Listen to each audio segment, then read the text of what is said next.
Dr. Shilpa Domkundwar ma'am, who will help us clear the augmenting dilemma on the topic, will AI replace radiologists? Ma'am, who humbly addresses herself as radiologist at heart, teacher by choice, and dean by accident. She is a clinical radiologist with 27 years of experience and the dean of GMC Dharashif. Ma'am has received first distinction in MD Radiology in Marathwada University and is a university gold medalist in pathology. She has 25 national and international research papers, one of which was of use of USG in imaging of fistula in ono, which was accepted as a chapter of USG textbook by Dr. Hirak, the pioneer of USG in the world. She was also a core member in radiological investigations during Mumbai bomb blast and Taj attack in Mumbai in JJ hospitals. The honorable chairpersons for the session are Dr. Ajay Bhagwat sir, a renowned radiologist in Solapur, and Dr. Pradeep Deshmukh sir, who is also a renowned radiologist in Solapur. Now I request the chairpersons of this session to kindly come on the stage and accept our welcome.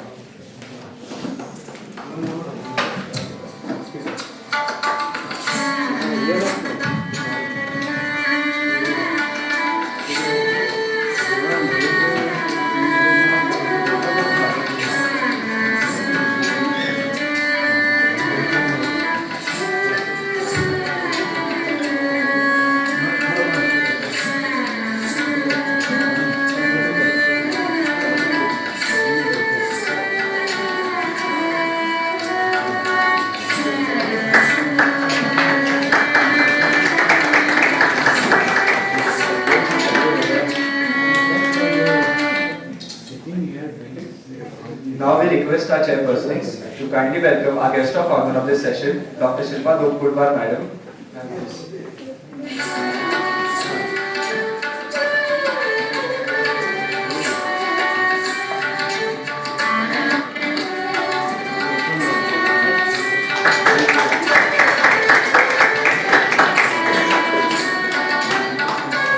Thank you, sir.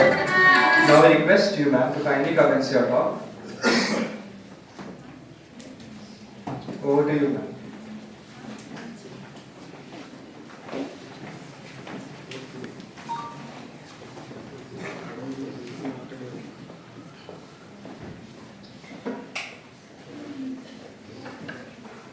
Talking on a topic which is not your primary area of training. Talking after Starbucks and talking to young brains. It's a difficult choice and a challenge for me. When they said AI and radiology, that's what everybody is talking about throughout the world. And I have undergraduate students here. What has to be conveyed to them is what I feel is more important than what is the huge amount of information and the kind of advantages AI is giving in radiology. The reason being, most of the radiology information that will lead to breakthroughs in AI will depend on data. And the data is going to come from quintessential areas.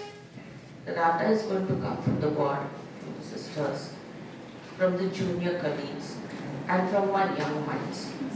So they need to understand the concept of data before they need to understand what AI is doing and catch them early. So I take this opportunity to catch you early, to orient you to the importance of data in AI, whether it is for radiology or other. But in radiology, probably data is the most important thing which gives interpretations. I mean, if you remove data from radiology, there's nothing left there. So inevitably, whether we like or not, I will be talking more on the concept of understanding how AI works rather than what it is doing. There's a lot of hype on everything will be replaced by machines. Now what will get replaced by machines, what it will is what is there for us to understand. But the simple question to start with is, will AI replace radiologists?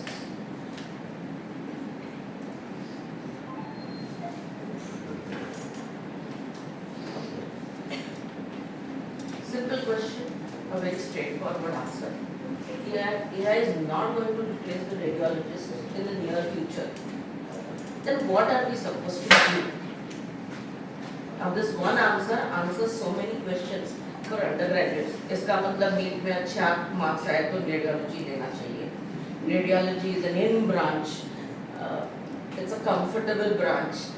And suddenly if somebody says it's going to go to AI, then should I really attempt for it? And then madam is giving one answer, AI is not going to replace radiology, so I'm going to take radiology. That's how the minds work. But when you take radiology, when I took radiology 20 years back, and when you're going to take radiology today, the concept of understanding the subject has changed by leaps and bounds. What you're actually going to do is you have to embrace the changes that AI is bringing to radiology, learn the new techniques, and be at par with the conventional and the AI formulation, rather than being in awe of what the computer is doing. Because the moment you get in awe of, oh, it can do so many things, you undermine the importance of the rationality that the human mind brings to this information. If you don't want to do this, there are two things that are left as options. You are left behind or you are boarded over. So today in radiology, you do not have a choice but to embrace AI. And to embrace AI, you need to understand how it works in radiology. Why AI? Why are we talking so much of AI? One is, as my previous speakers have already said this, we want to achieve greater efficiency, more efficacy, better care, reduce errors in whatever we are doing. Now in radiology, what is the situation? The imaging data is growing disproportionately as compared to the available trained readers. I was fortunate to take radiology in India so that I could grow and learn with radiology. I was not dumped with lot of many things. When I started, we had only X-rays. Probably by the time I passed my MD, I started doing ultrasound. I learned my CT and MR later. That is what I learned 5 years back. So I had the opportunity of imbibing things on board as they grew in India. So in this process, what I understood is we have to understand the subject, we have to integrate it with the clinical knowledge, and now we have AI giving disproportionate inputs. Rather, I would say before AI, it's imaging which is giving disproportionate inputs. Like 20 years back, it was a single scanner, a brain CT would contain 25-30 slices of images, that's all. Today with the 256 CT scanner, a minimum brain scan has 500 images. So the amount of eye fatigue, the amount of micro information that the images are pushing on or throwing on the radiologist's face is immense. Everything cannot be comprehended and everything cannot be analyzed at the same speed. Secondly, the use of these technologies for patients has increased leaps and bounds. Today, even a simple headache, everybody will advise for a CT head. If they don't advise, the patient wants a CT head. So, you're getting number of investigations increasing, you're getting the images in size increasing, the number of radiologists decreasing. The level of training of radiologists is very varied, extremely varied. Even in places, what I've realized after working for 25 years in JJ is the first thing I come down to a area like Solapur and Hirak is I'm still struggling with getting basic images for the patient. Then I'm struggling with radiologists to do basic reporting. I am not talking of efficacy and efficiency. I am talking of addressing the basic idea of getting somebody to see a scan. So we have a migrant situation in India where top-end institutes are working on images, their post-processing, their interpretations, follow-up, data mining, while on the other side, we are struggling getting through with the basics to be delivered to patient. This is what AI has to bridge at many places. One more important thing which everybody needs to understand, but probably a teacher talking on the dais is not a pleasant idea. The thing is, there is declining imaging reimbursement which has to be compensated by increased productivity. It means that the cost of the imaging, the infrastructural costs, and the returns that a radiologist gets from this is not a very favorable situation in today's society. Though the subject is inevitable for diagnosis and treatment of the patients.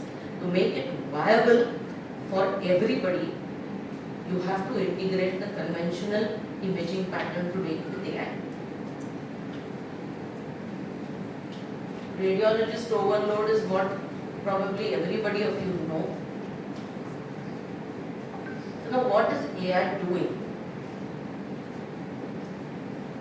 There are 3 stages in the development of AI.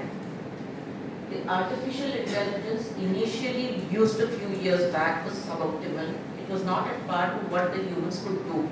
It had big errors and the area under the curve was very less. The percentage of errors and pickup rates were very poor as compared to human brains. So there was a period of what you call as AI winter for about 20 years after the concept actually was born. But as the computing capacities of the computer started increasing, our concept of data management progressed. There is a resurgence in the understanding and utilization of AI. And today, we are using AI in radiology only for narrow, task-specific procedures. It's like you give one question and there is one answer. These kind of AI models are giving very good results and they are being applied at small places in image management and image interpretation. A good example of this is a computer playing with a computer playing chess, which has become as good as one of your chess grandmasters. Or you have gamers and the computer is better than any of a human being in the gaming society. Now, if you see, most of the AI developments that are happening in areas of fun frolic or somewhere else. Like for example, most of the AI is being engineered in gaming. Then it is being engineered in making Hollywood movies. Then it's being engineered in the defense. And all this is being extrapolated on the data which medicine is collecting. What is the future? The future is replication of the AI in a manner human thinks. And that's the day, maybe it will be at par or it will go ahead of the humans, which is a popular concept which your Hollywood telefilms and technological driven films give you day in and day out. When will this happen? Just to get one AI, one function-driven AI to come to the capacity of what a human can do or better it has taken 50 years. So general AI is not a possibility in the near future. So it's a term that was coined in 1956 in the summer workshop for Dartmouth College in Hanover by an American scientist called John McCarthy. Now what AI represents is the capacity of the machine to mimic the cognitive function of the human. Now when we say this, it's very easy to say, but when you want to describe what is cognitive function, it means the ability to understand a language, the ability to recognize pictures, the ability to spot and solve problems, and the ability to learn. Everything is not a single function, it is a bunch of multiple functions, and there are infinite combinations to this. We today with AI in radiology are only single function based. So AI replacing us is not a distant reality, at least even in your lifetime. Now what is AI? It is a set of tools and programs that makes the softwares available smarter to give human-like output. An area of informatics, data sciences and computing that is relevant in radiology. Now what this sentence makes you realize is, if we don't change with time, then a conventional radiologist becomes defunct in the imaging world because it will be taken over by informatics, data science and computer when it is delivering images, and the interpretation of the images will go to the clinician. The radiologist has to sandwich itself and be a domain analyst and a domain provider between all these multifunctional people despite the conventional role of diagnosis. So his role has actually increased multiple bounds in all areas. Now you just cannot say that I am learning medicine and this is what I know and this is what I will deliver, rest is others' jobs. If I say that, I am out of job within no time, because most of the automated functions which are single algorithm based will definitely be replaced by the machine, though the final interpretation will remain with the radiologist, but most of them will go into automation. And in this place, your training as a radiologist cannot be average, it has to be more than average. And it has to be clinical with integration with your clinical colleagues. They are also moving in multiple bounds in their information. All this has to be in sync. So the challenge is really huge, because we have been training our students with the MCQ type of pattern of exams during undergraduate, a little bit during postgraduate, especially when there are NEET coming in. So students here have to focus on broadening their way of thinking beyond MCQs, which is integrated knowledge, ECQs, or something which USMLE gives an introduction infantile. Now what are the types of artificial intelligences that we have? There are two. Artificial narrow intelligence, it is specific task based where it can be as good or better than the human being today. Example is the IBM Watson computer that is doing computation for so many places. It has maximum commercial applications. Probably most of you do a lot of surfing on the internet. On the background, it is all GoogleNet that is using the algorithms and IBM Watson that is at work. So even whether we are aware or not aware, AI is already into our way of living. The second is artificial general intelligence, where it uses higher order synthesis that emulates the thought process of human being. So what is true AI? It is characterized by a process of autonomous learning without explicit programming of each step based on networks of algorithms and connections. Does this sound like something that you read during your physiology and anatomy classes to see how the brain functions and how the brain is designed? But that's what AI is all about. So how do you test whether an AI application is good or bad? Now, the Turing test is a single function test, and the Smith's test is for the higher order synthesis. And what does it say? It says that if a human interrogator cannot tell that the written response is either from a computer or from a person, then the test has been passed for application. Now these are very basic concepts, and I am emphasizing them because these will be the base. This is the anatomy and physiology of AI to be applied in the rest of the modalities everywhere. So if we are clear at this, then imagination is better with the youngsters, experience is better with us. So it again has to be a synthesis between the two. The other way of understanding the efficiency of AI is what is area under the curve, which both of our previous speakers have demonstrated very well. It is the parameter that is used to assess the efficacy of an algorithm, a concept used and developed during. This was first defined in radiology during chest X-ray reporting algorithm development, which is very recent in 2016. This whole algorithm was automated to spot abnormalities on a chest X-ray so that you don't need a radiologist every time. And most of the times, I guess today, the chest X-ray interpretations have become bedside with the clinicians who are not trained in radiology. So there is a lot of misinterpretation going on. And the radiologist doesn't have time to see X-rays because he sees CTs and MRs. This is a real life scenario. So this is a place where AI will standardize the abnormalities on chest that can be validated from senior radiologists and that can be directly utilized primarily by the clinician who is not trained enough. So that the gap of fallacies can be actually filled in by automated AI algorithms here, and it is worked very fine with chest X-rays.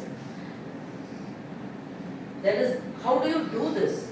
You train an algorithm repeatedly and reduce the weights and biases of nodes. Now again, what are nodes? Nodes are like neurons. They are the synapses in a silicon chip. The synapses in a human brain are what the weights and biases are in an AI model. There is one word that I have used here, the ground truth. The ground truth is not what the AI understands, but it is what is the real scenario. There are three laws of robotics which have been evaluated all the time when machine learning started, or when we started giving jobs to machines. And they apply in AI also, and they need to be understood and applied at every level of AI even before you decide to use it in application. The reason is it has got a lot of moral and ethical questions that will come up in the due course. An AI or a robot should not injure a human being, should not allow a human being to come to harm by its inaction, must obey the orders of the human except if they conflict with the number one, and the robot must protect itself as long as it doesn't conflict with the above. This is same, it has to be applied at every level of application of AI. I don't know how many of you are movie buffs, but the whole presentation, every slide I had a movie to tell you. Go back and see this, and you'll have a clarity of concept. When you come to this, I would say, go back, see Terminator not once, twice, thrice, and come down with one sentence for each of this, which he speaks. So how does AI work? It works by machine learning. Now, machine learning was a term introduced way back in 1959 by Arthur Samuel. It is a field of AI in which the computer learns automatically from the data accumulation, and it is mainly used in data analysis. That is exactly what happens in radiology. Machine learning algorithms evolve self. They are self-learning algorithms. They evolve by themselves by repeatedly processing the data. That's how their experience improves and they learn to answer specific questions. Does this sound very human? That's very human. That's like baby steps, or what you call in pediatrics is the growth chart of a child. That's exactly what happens when an AI is trained. When an algorithm is being trained, the input data will repeatedly be processed by the algorithm in different ways so that it draws its own inferences. The computer and a human, somewhere the process is the same. The upscalability is what is going to decide when AI will fully be equal to a human being. This is working.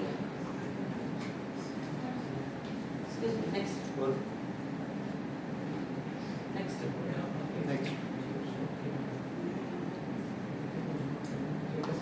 Angle.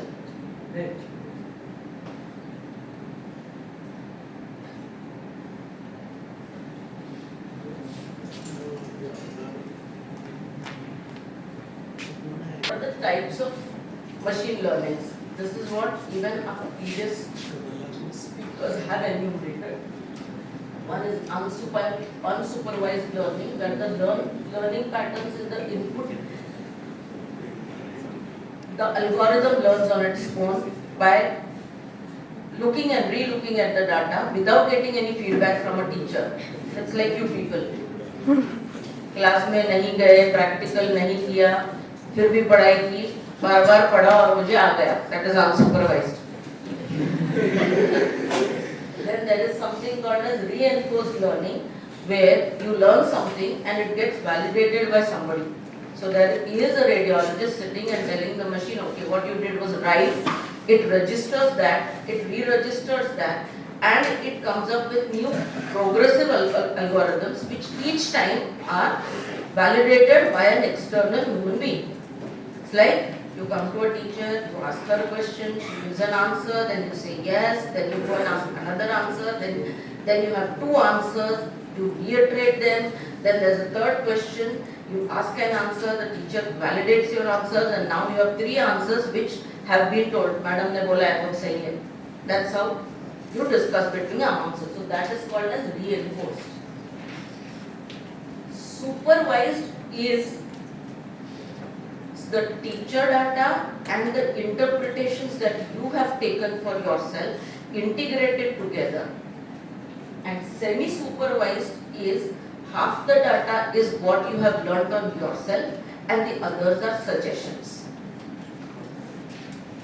What happens is the AI algorithm comes with an inference, gives it to the radiologist. If he says yes, it is accepted. If he says no, it is rejected. If he says yes, it goes back to the algorithm. The algorithm will interpret the medical images in a better way every time it gets a feedback to reinforce itself. Sounds like how you learned in school, right? The reinforcement can be anything. It can be punishment, it can be reward, it can be anything. So this is a concept of ground.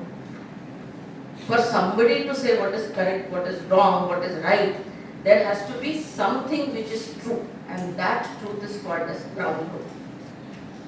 The machine learning accuracy is to be validated against the real world. So that is how you decide the performance of the AI. Otherwise, मैंने तो बराबर लिखा था, madam ने marks नहीं दिए. That will what will happen with AI. So how does this happen? By deep learning. This is a subset of machine learning which is the basis of most AI tools that are used in image interpretations.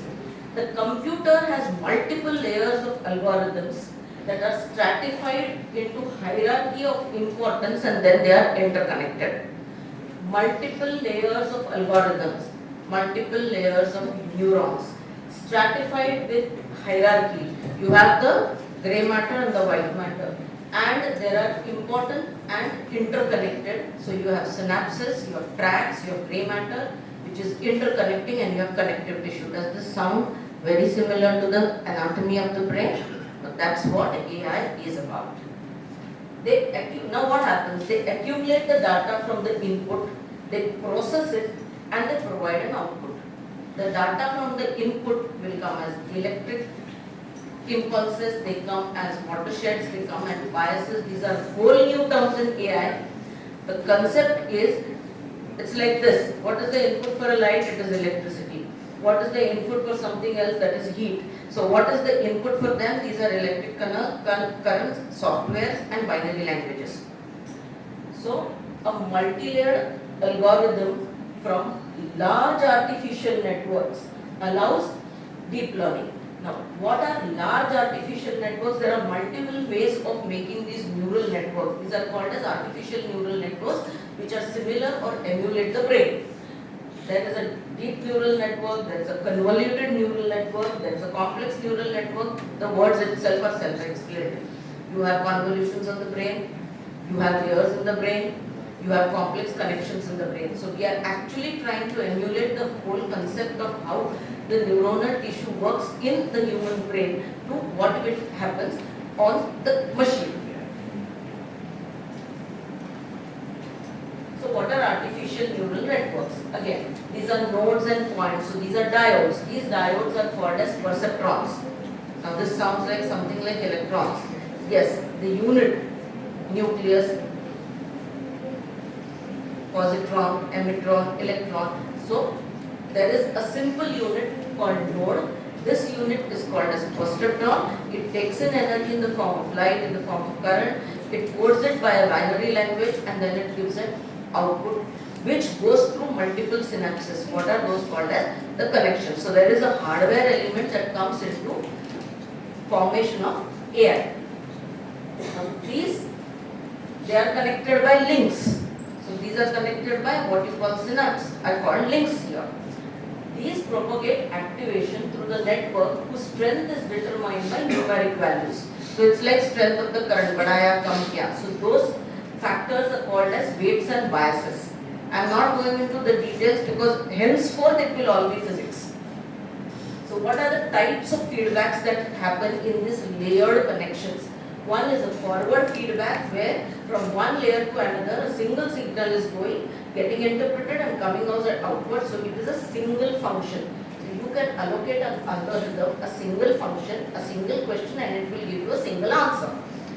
The other is a recurrent neural network where there will be back and forth information which is going through all connections, again similar to your brain, and this is a non-linear relationship that allows learning of discriminative features automatically. That's where you get what is called as general AI intelligence coming in. So this is how it happens. There is an input, there are connections, there is an output, and this output is interpreted as an outcome. Now what's the difference between the two, and why do I say that despite having so many similarities, AI will not take over a human being so easily? The reason, now look at where are the similarities and where are the dissimilarities. The number of neurons are 10 to the power of 11 in a human brain, while the number of chips or transistors that are allowed in microchips today is number of 10 to the power of 10. It's coming close. So the volume is close. But what is happening is the power of connections in the human brain is 10 to the power of 4. There are huge number of synapses, interconnections, while the connection is minimal and linear still. So the permutation and combinations of distribution of input are very limited with what the AI hardware has today. Second, but what is its strength? The speed of AI in processing is 100 picoseconds against 100 microseconds in a human brain. So they know how to compute whatever you are giving them fast. So this allows you to increase the throughput and work outflow in a radiology department, especially so in a public department, or imagine where there are some 500 X-rays being done, some 100 CTs being done. The throughput and the speed is important. That's where AI can take over. But what it does not have, it does not have parallel computing capabilities. That's where the human brain is far more intelligent than an AI model, because it is still sequential. एक से दूसरा, दूसरे से तीसरा, side में नहीं जाता है, आगे नहीं जाता है, पीछे नहीं जाता है. So it has the speed of computing that has to be used today, but it does not have the rationality that comes with the human brain. So how do you train networks? Training data sets are used. Now these training data sets are actually images which are labeled with hand. I will take a chest X-ray, I will label every minute detail on it with a number, with a name or coding, which is kept consistent. And then we will do this for 1,000 X-rays, for 1,00,000 X-rays, and feed this data to an algorithm. This has to match with the ground truth. Means the ground truth is decided by the radiologist. I am deciding this is an X-ray where I am going to call this fibrosis, I am going to call this heart, I am going to call this anatomical rib. And this is going to be done repeatedly over 10,000 X-rays, and then that data is being fed to the algorithm. Now this algorithm, from repetition of the data, learns to call heart a heart, learns to call fibrosis a fibrosis, and it will emulate the data on when you give a second data set which is unlabeled. So when you give, now where are the problems that can come in? You have to have validation data sets to evaluate whether this data is fitting right. So once you train, you have to give another data and see whether it is working fine and there are no errors. Otherwise you will find, you will have these algorithms and softwares which may not pick up things, which may misinterpret things, and we will go by AI ने बोला है, machine ने बोला है तो आदमी से अच्छा है, ये stage अभी आई नहीं है. So and secondly, because it has irrelevant ways of interpreting, there will be a lot of noise, and this noise can lead to overfitting or underfitting of the data.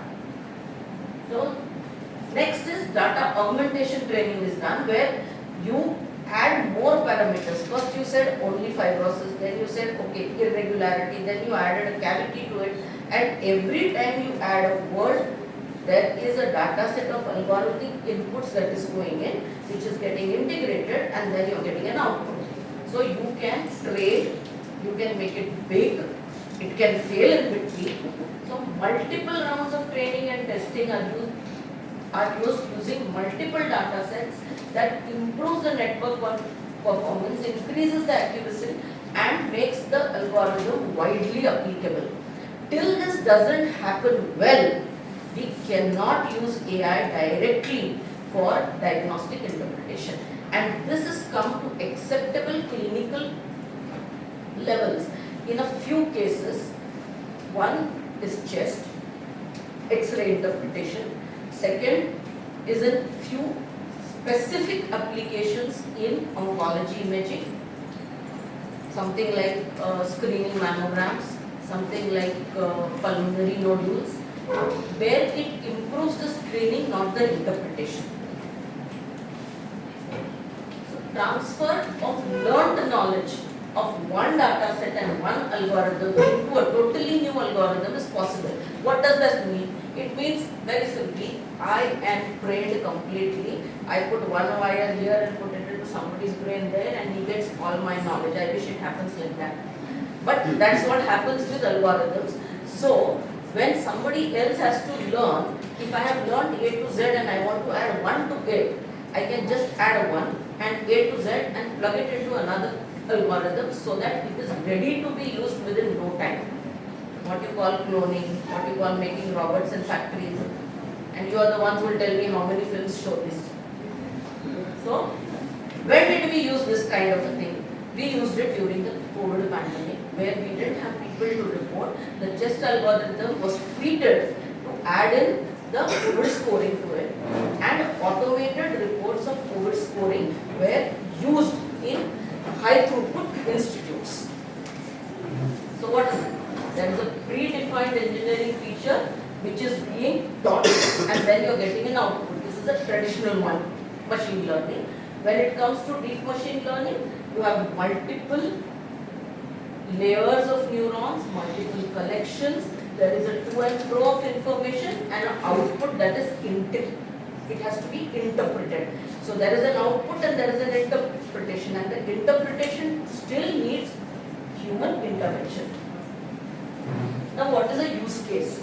A specific scenario within a radiology service chain where automation could cause significant value and establish standards. So you give one function and that function is automated so that your workflow improves.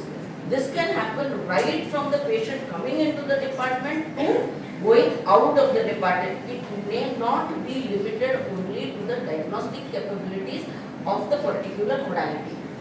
Example is CAD, a computer aided detection. That's what is commonly used today for lung, breast, colon, prostatic cancer imaging, where the algorithm automatically spots areas of doubt for the radiologist to screen. That brings down the screening time, that brings down what you call skip lesions. दिखाई नहीं, अरे fast गया था, 1000 images to be seen, I just forgot one nodule. That doesn't happen when you use CAD. But the CAD is highly sensitive and extremely non-specific. It will pick up any damn X, Y, Z thing as a nodule. It is the job today of the radiologist to ignore the insignificant nodules. Over the time, when you keep on ignoring this and the data is fed back to the algorithm, it becomes more intelligent, and there will be a stage when I will not be needed to tell which nodule is a real nodule and which nodule is a pseudo nodule. There is the last thing in learning that is called as natural language processing. Now, when I am talking of imaging in radiology, it is not only about interpreting images. Diagnosis is about a lot of data. And imaging, standardized imaging. See, these sectional images that we get from images have to have a standard which is by the FDA, approved by the FDA. Only if those standards are approved, you get robust data sets. If you don't get robust data sets, it is ill training. So you don't have a good trainer, you swim wrong and you hurt yourself. Similarly, if your data set is not correct, your inputs are wrong, your output is going to be wrong. So what is important is the image data set has to be uniformly accepted norms, which are the HL27 norms, the HLL norms. These are all laid down by FDA today as to how a radiology image should be. If it is in those norms, only then it becomes a useful data to be fed or to be processed to train an algorithm. Otherwise, this data is dumped kachra. And unfortunately, today India has huge amount of dumped kachra. बहुत काम का है लेकिन use नहीं हो सकता है. That is where we fail in progressing in AI. The whole idea of taking this lecture here is I want to drive it to you that you are a doctor, but the first thing that you see is an image, and that image has to be by international standards and acceptable rates and quality. Only then you can do anything progressive in radiology and sport.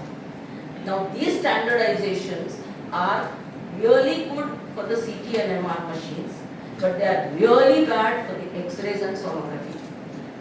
Because of the inherent problems, you are still having digital, non-digital X-rays, you have half computed X-rays, half computerized X-rays, and then you have a sonography data which is still not standardly digitalized. Now in these kind of data sets, there is so much of variability that it cannot train any algorithm very well.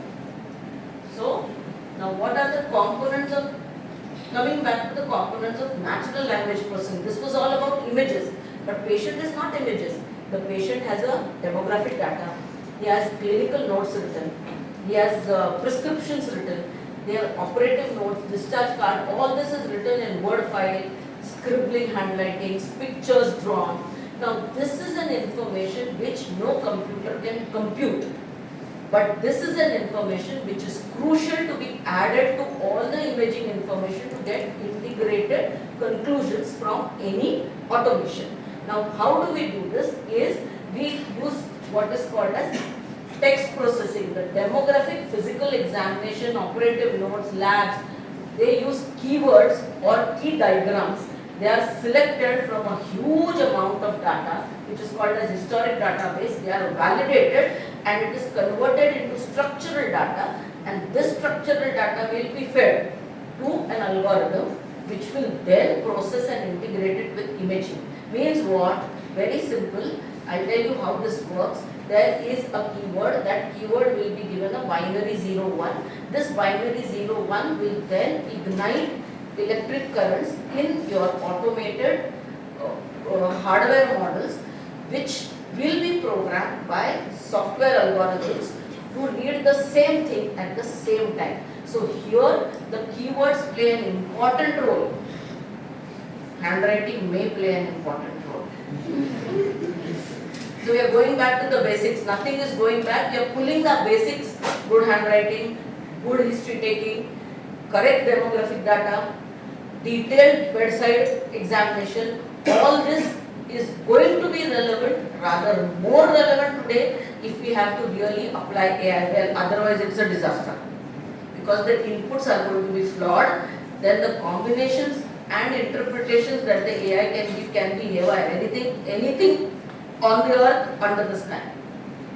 So the structured data is again later classified using algorithms. So what is important here, why am I stressing so much, is these are entry level informations that go into any AI system, whether it is used in cardiology, whether it is in radiology, whether it is used for interpretation of imaging, and this information is coming from the clerk who sits and registers the patient.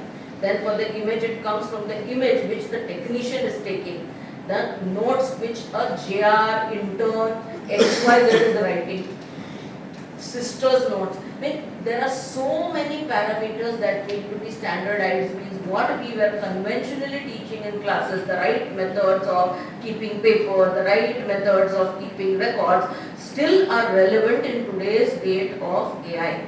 The only thing that may help us is if we go out of papers and we get digital formats where we have to type and enter, maybe these errors will reduce. So now let's come to what a radiologist is doing today. First, there is a workflow management.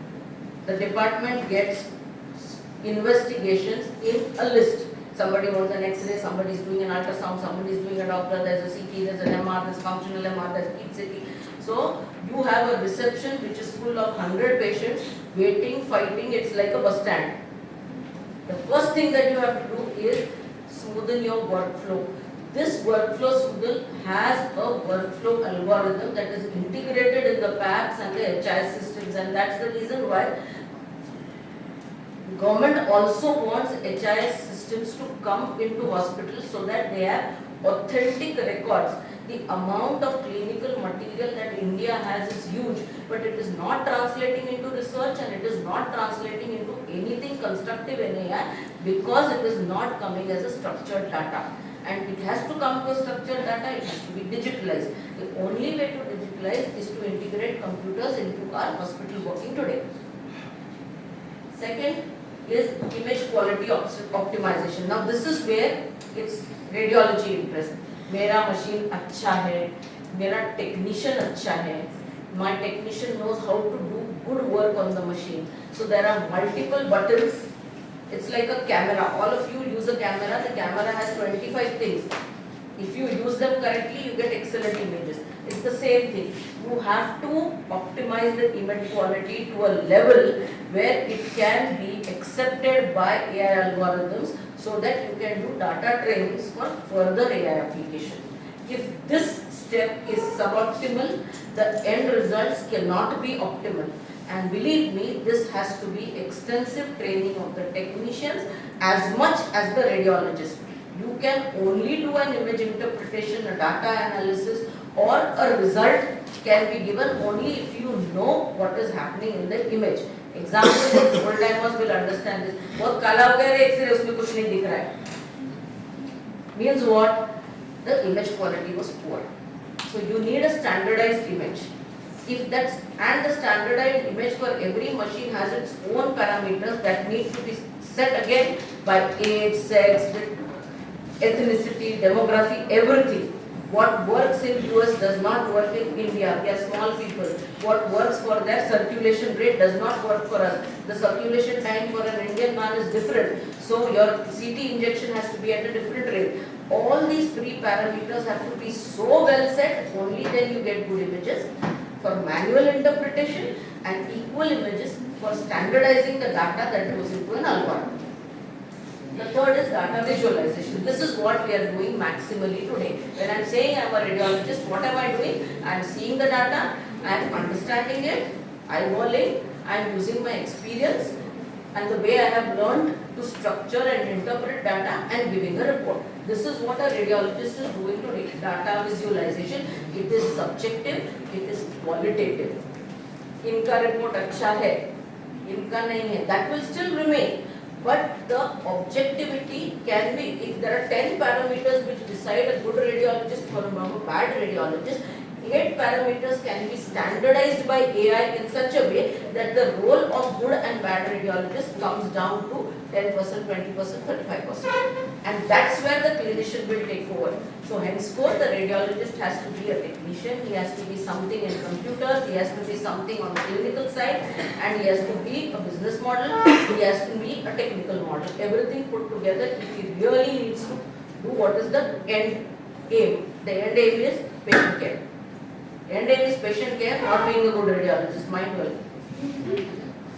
So what happens is image interpretation. That's what we do. Characterization, identifying patterns, recognizing patterns and giving probable diagnosis.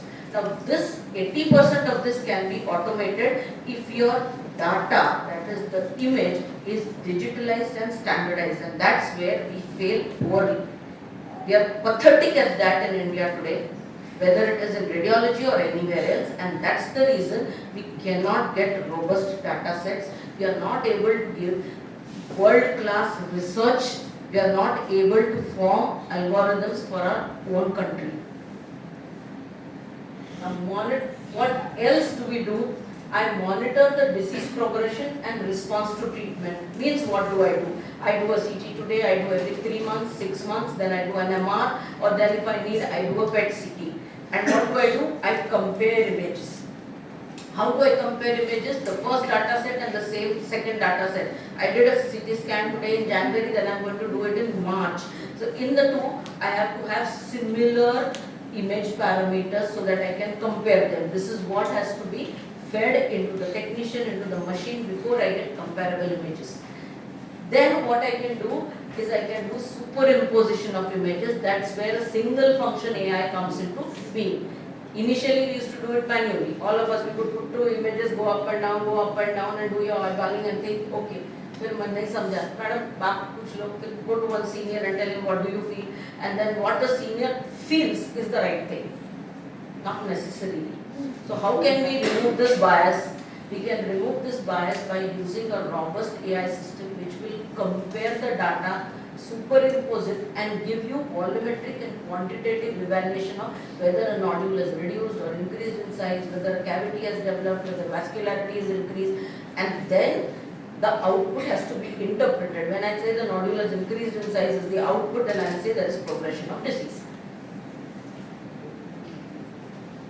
The last is generate structured reporting. Now this is a very important thing that's happening. Over 20 years what I have realized is we spend a lot of time structuring reports. I remember my teacher telling me the sentence has to start with a capital. There has to be a comma here. If you are describing lesion, these are the 6 things that you have to do. Over the time, this has become staccato, this has been split, and it is not integrated into the report well. So, there is one famous thing. What will a radiologist write? Image shows this, the differentials are 1, 2, 3, 4, 5. And who gives the differential? GoogleNet gives the differential. What is GoogleNet doing?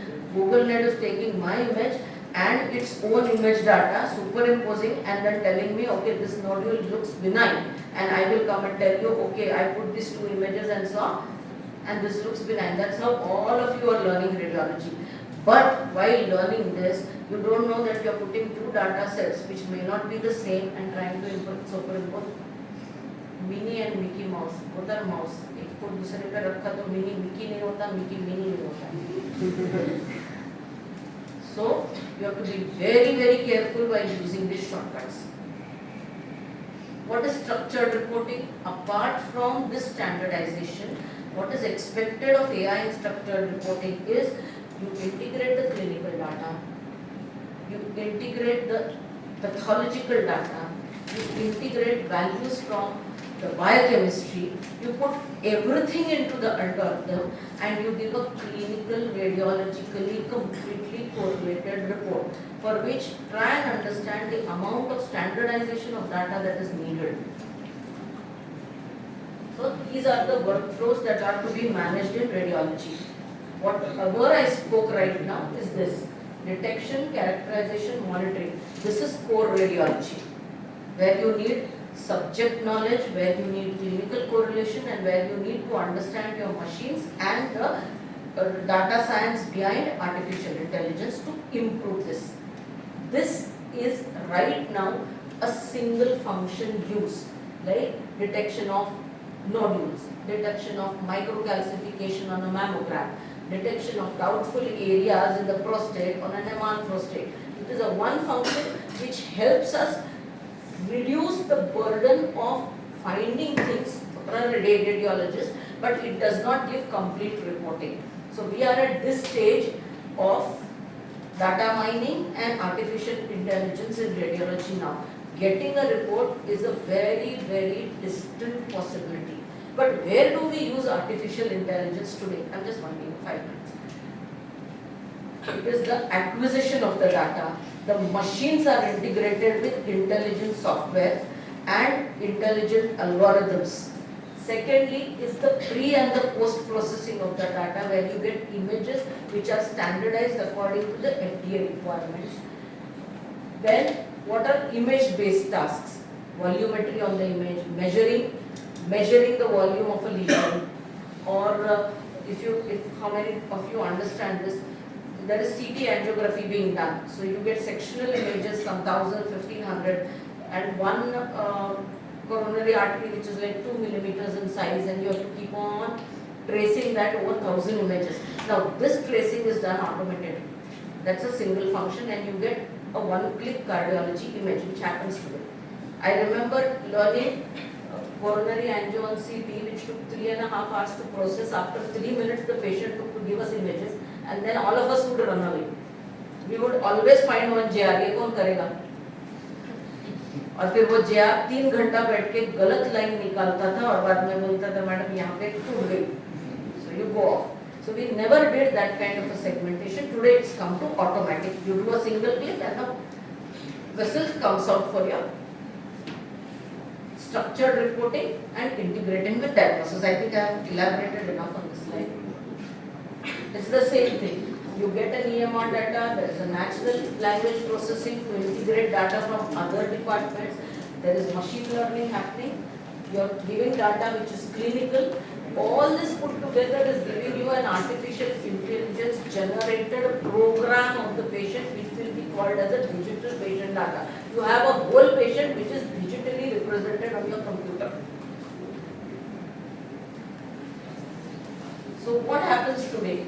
My efficiency depends on the quality of education, the experience of how much I have seen, and it's essentially subjective and qualitative. Now what is happening actually is image data is overload is there, complex image data are generated in huge amount. There is availability of data storage today which was not there previously. We have PACS and HIS systems that are integrated in hospitals. There is dearth of radiologists. All this suits to a seemingly integrated AI component within the imaging workflow to increase efficiency, throughput, decrease error, assist the trained radiologist with pre-screened or pre-labeled images.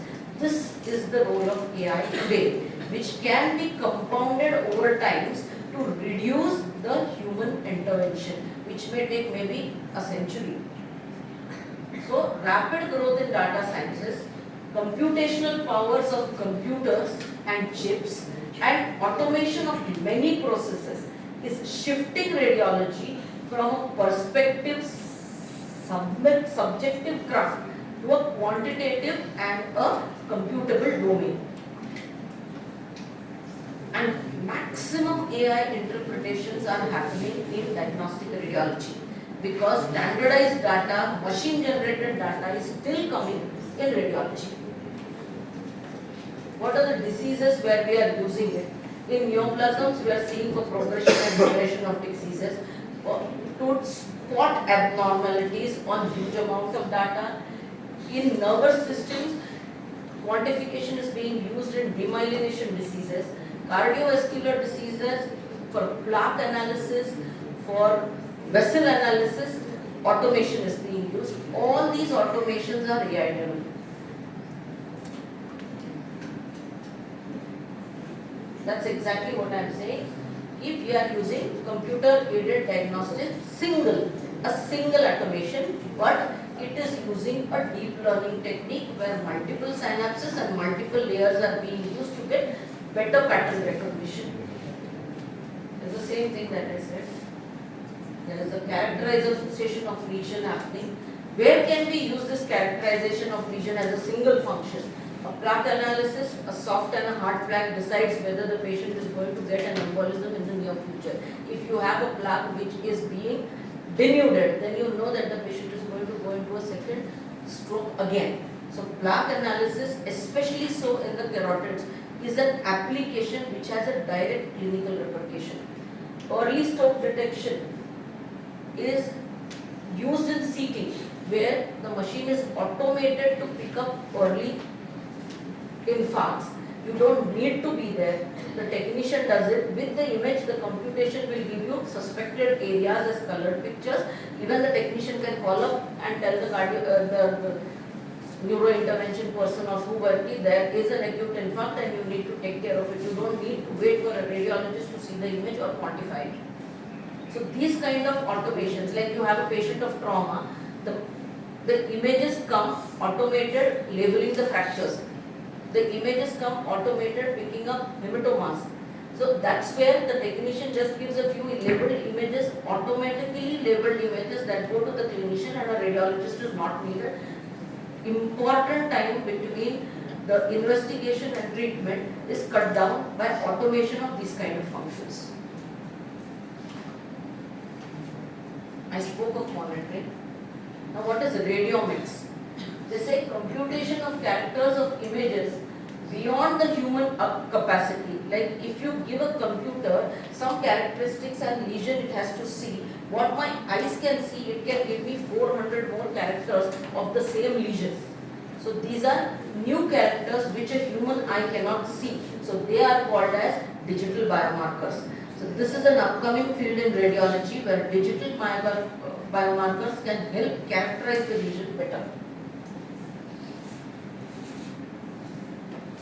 This is a very important part of AI and data analysis. Is you design common data elements that allow uniform storage of images for retrieval and analysis.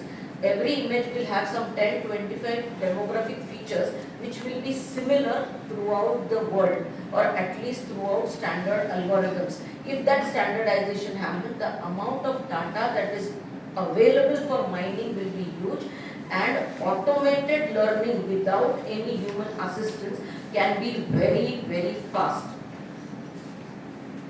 Another use is cumulative dose calculations in CT. You do a scan, it gives you the dose calculated. You do another scan, it gives two added together. All these are algorithms fed into the machine itself these days. Now this is a typical AI generated chest X-ray report. What has happened is they have given bullet points which are used in the data analysis while deciding and training the algorithm.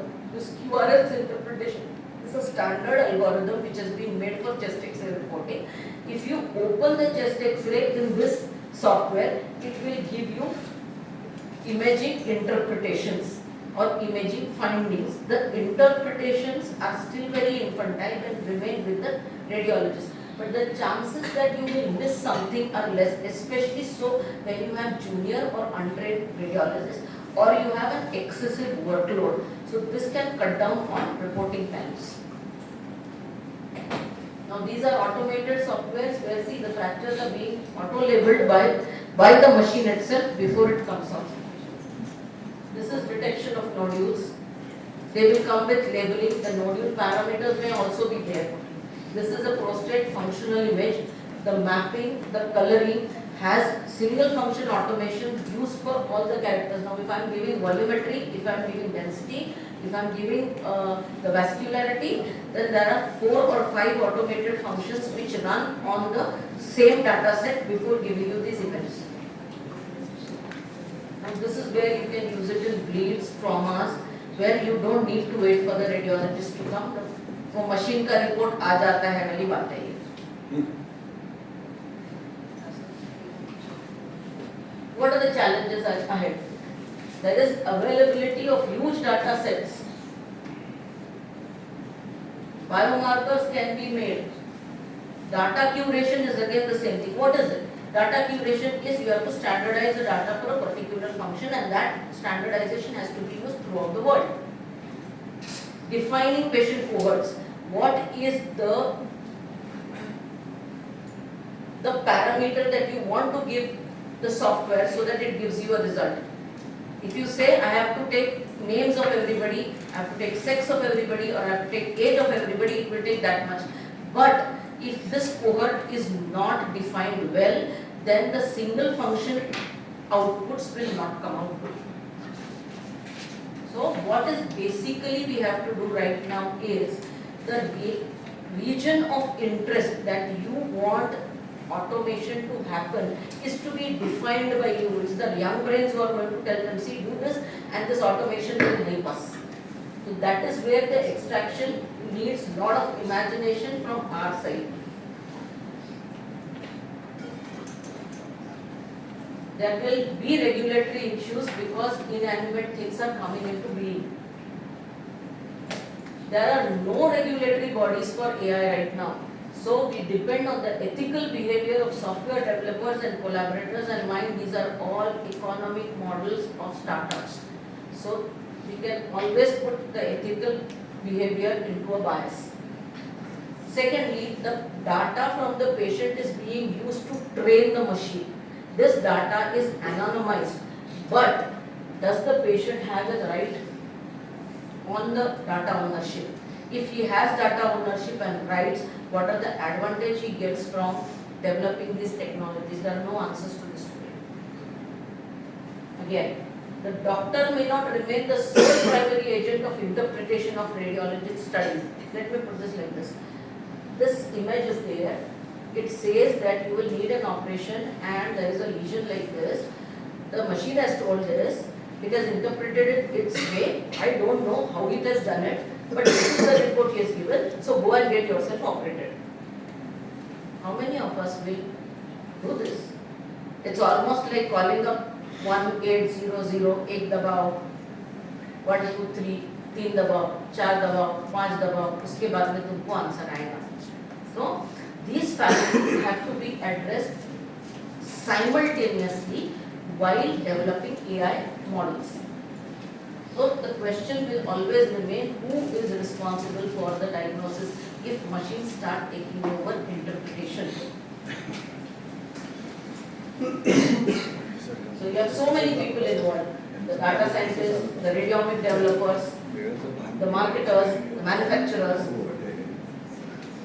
So they are basically mathematically constructed designs to optimize mathematical functions, and anticipating where they will go wrong is going to be in total human hands. So what will AI do for radiologists ahead? First is workflow management. Second is standardized structural reporting. Third, increasing throughputs. Fourth, developing new radiomics. Assisting processing tools. But where will it have a negative impact? It will hamper the acquisition of skills of trainees and reduce their confidence if they don't practice. जब तक machine दिखाएगा नहीं, मुझे दिखता नहीं है. That is what will happen with newly training radiologists. Means what our method of training new radiologists is also going to change. So what do? We have to learn these basics of computers if we have to work in radiology. Two, we have to collaborate with specialists in our field, specialists, technologists, computers, engineers, software developers. Suddenly we are with all those people whom we didn't want to be with. मैंने medicine लिया क्योंकि मेरे को PCB लेना था, PCM छोड़ दिया. And the full circle, then I got good marks in NEET. So then radiology is an in branch, so I took radiology. And then suddenly that PCM come back to me and says there is no radiology without M. That's maths. So what I can do here, I can work as a domain expert of my field to help all others develop robust AI models. Who am I? Am I a technologist and a radiologist? Am I a doctor? Am I an engineer? I guess I have to be a little bit of all to deliver. Little bit of all. Little bit of all. That is what is the key that goes home. I would keep this slide for another 10 minutes for you to understand this, that there is no radiology in radiology. I mean, I've been teaching radiology for 25 years. I have never taught undergraduates because they don't come to radiology. The PGs think they are very intelligent so they can learn on themselves.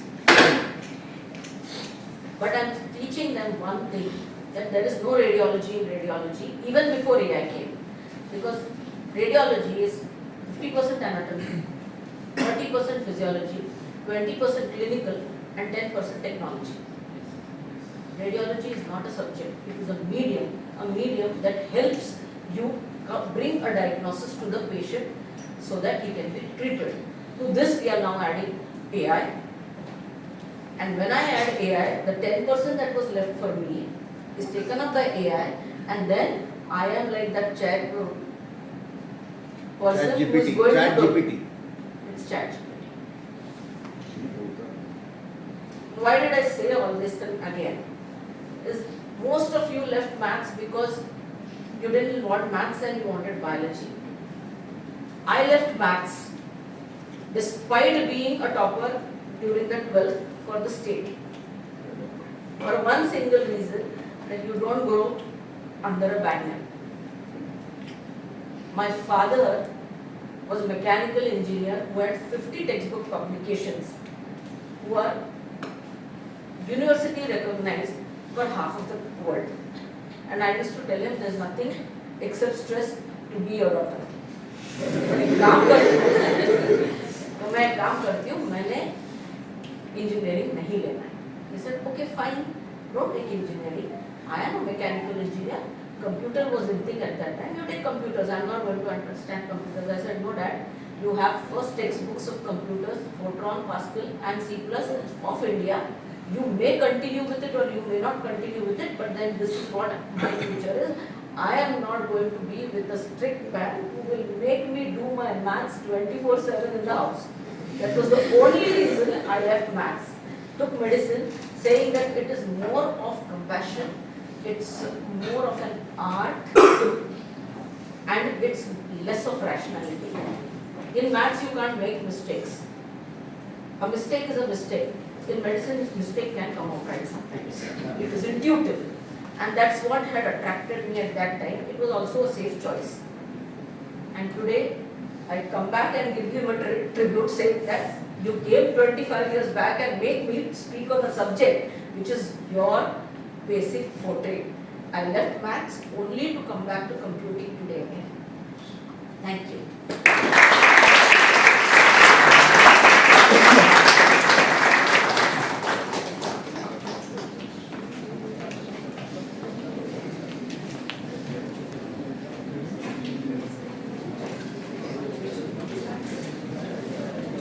Thank you so much, ma'am, for this fascinating talk and for widening our perspective on this topic. Now we feel like we have a bit closer to AI, which was earlier a foreign topic for the students. Now the floor is open to the respected chairpersons. Thank you, madam. Thank you for a very wonderful lecture. You beautifully described that it's a big myth that AI will replace radiologists, or to be in a broader perspective, human mind. It is not going to be there.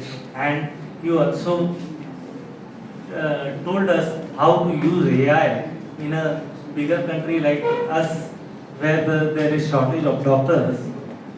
As we use AI in COVID pandemic, so there are so many things where we can use AI to help us to reach a larger population rather than treating it as our competitor. Thank you so much, ma'am. Thank you very much, ma'am. Thank you. There is a small piece of information I can give you, sir. Before coming to the RSHIV, I was working as the head of the department of JJ Radiology, which has a only fully functional PACS in government medical colleges in Maharashtra today, which is live for the last 12 years, and we have got a backup enough for the next 6 years. So almost there is data of 20 years of radiology, which is live in the department. Unfortunately, we made multiple attempts with IIT Bombay, with few startups to standardize, make keywords, to get some AI model running in the department so that we can make some amount of research publications possible. And what we learned that time is, we cannot talk the language of an engineer. The engineer does not understand our language. We spent hours together trying to tell something which went absolutely tangent, and then they would come and tell something which would be bouncers for us.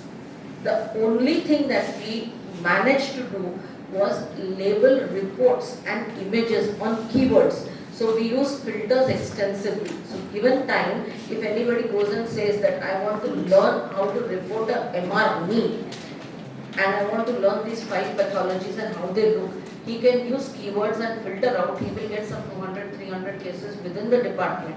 So it's like an unorganized workshop for students today. They can finish their works at their leisure, see single pathologies on filters. That's the only computational model that we could develop there. The second attempt there is made in collaboration with ICMR. ICMR is trying to make a auto-generating report model for chest X-rays of children to see Gauss focus or TB-like images. So I have been a radiology domain expert for them for the last 1 year, where initially I did the labeling and then I trained some 5-6 basic MBBS students who allow labeling of the data so that they can generate an algorithm. It's still in the infantile process where they are integrating data from all institute possibles in India right now. It's an ICMR project which will be live for last 5 years. And the third experiment is we try to start functional MR in the department. The functional MR which we bought needed to be programmed, and nobody knew what programming means. So we caught hold of the biomedical engineers from IIT, struggled with them for 2 years trying to tell them that we want to see this one function, please give us a program. वो क्या बनाते थे हमको समझ में नहीं आता था, हमने क्या बोला उनको समझ में नहीं आता था. The biggest failures made me get these lessons which I have tried to reinforce in and out today. It is the initial step that has to be correct. We cannot correct anything later on. So whenever you are doing radiology, think of data, think of standardization, think of storage, and think of processing.